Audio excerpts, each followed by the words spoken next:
Hello everyone, ito po yung hobby ko ay busy sa paggawa ng name tag sa aking magiging bahay kubo. At nagpapagawa po kami ng bahay kubo sa aking farm.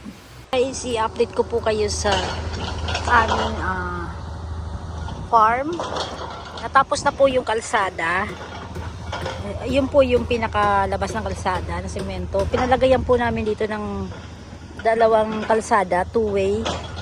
And papunta po siya sa doon po yung house na ilalagay sa tataas.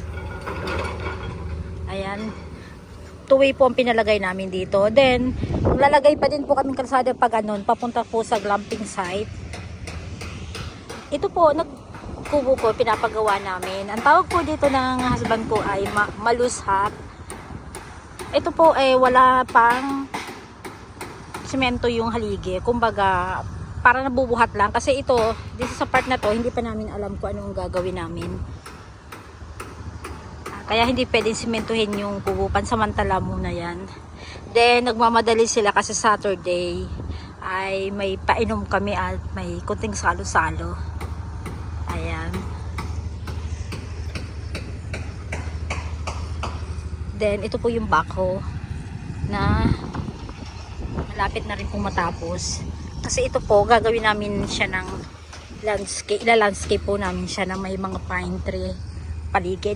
Kumbaga, umpisa doon hanggang papunta sa labas. May pine tree.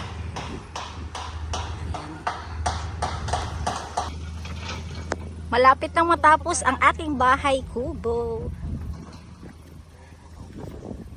Ma'am, gano'n kataas yung upuan niya?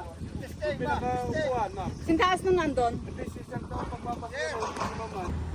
Ito po palang kahoy na to ay nakukay ito ng excavator na nakalibing daw po sa lupa.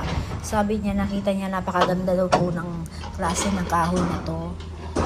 Ilan years na itong nakalibing sa lupa. Pero kung titingnan niyo po, ayan, napakaganda pa ng pagkakakahoy niya, hindi siya nabubulok.